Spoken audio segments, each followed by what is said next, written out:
Let us try to understand about set disable timing. This is one of the Synopsys design constraint and it comes under one of the timing exception. So it simply breaks a timing arc of a cell. So whenever you are using set disable timing, it will break timing arc of a cell. So timing arc is something, it will look like this. If you take an example of an OR gate, it will have two inputs A and B and one output Z. Here these are called as pin names and I1 is called as an instance name. And there exist two arcs, that is one from A to Z and another one is from B to Z. So this is something which is called as a timing arc. So this gets breaked when you are using set disable timing. So let us try to understand it by means of an example. So this is the example which I have considered, which is having a combinational loop.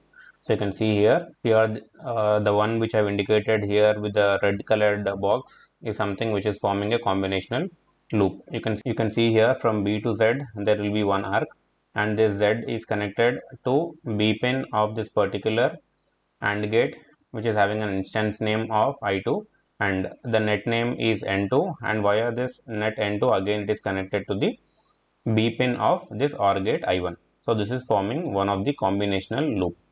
So what will happen when these combinational loops are there? Let's try to understand.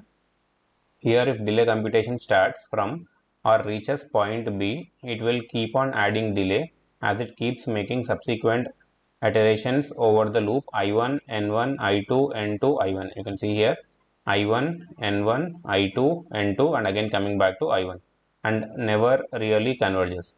Most tools have a mechanism to detect such loops and break the loop for the purpose of timing analysis. However, it is up to the tool to break whichever segment it considers appropriate. I have given the detailed description of this particular combination loop here. In the figure, I1 is an OR gate. So here this I1 is an OR gate. Its inputs are A and B. So here two inputs will be there, that is A and B. So A pin is driven by B. So here this A pin is driven by B and B driven by the feedback of C, and this B pin is driven by the feedback of C. Its output is Z. Its output is Z, which is nothing but an N1 also. N2 is not a pin of I1. So this N2 is not a pin of I1. It's the output of I2. So simply this I2 is nothing but one of the AND gate which is having an output N2. So generally you can take this N2 as some wire name. So I1 N2 is not a valid pin name. Remember this point. I2 N2 or else I1 N2 is not a valid pin name. It mixes up the net N2 with the net. So simply you can consider this wire having some name called as an N2. Whereas if you see this particular figure, here these are pin names. So here A is one pin name, B is one pin name which is nothing but input, and Z is output pin name. So whatever that are present internal to the gates are called as pin names, and whatever that are present on the wires are nothing but net names. So that's why you cannot write as I1 N2 or else I2 slash N2. I'll tell you what is this meaning while writing constraint. So let us consider that the tool broke the loop by breaking the segment N1. So as this is forming a combinational loop, so in order to break this one, we need to break the timing arc from B to Z. As a result, the path B to C also is not timed. In such situations, it is better for the user to specify the segment which should be broken for the timing analysis. So we have to decide which segment we have to break. The user needs to choose the segment in such a manner so that no other parts get impacted. So here if you are breaking B to Z, A to Z should not get impacted. Remember this point. For example, in the current circuit, it is best to break the segment from OR gate second input to its output. So second input is B, to the output is Z. So that's why we need to break from B to Z. This break the loop as well as leaves all the other part intact for being timed. So A to Z should not get impacted. Such breaking of the loop can be done through a command called as set disable timing. So this is the syntax of set disable timing. Set disable timing hyphen from pin name hyphen to pin name followed by the design objects. So let's see how to write the constraint for this particular figure. Here the design object list includes cells, pins, ports. For example, in the command shown below, the timing arc from B to Z for an OR gate which is having an instance name of I1 would be removed from the timing analysis. So simply we have to break the timing arc from B to Z of an instance I1. So you have to write the constraint like this: set disable timing hyphen from, we are breaking from B to Z, so hyphen from B and hyphen to Z, and here I1 is nothing but an instance name of this particular OR gate. If not, you can write in this manner also. Set disable timing hyphen from get pins instance name slash pin name. So here I1 is an instance name slash B. So which comes under OR gate.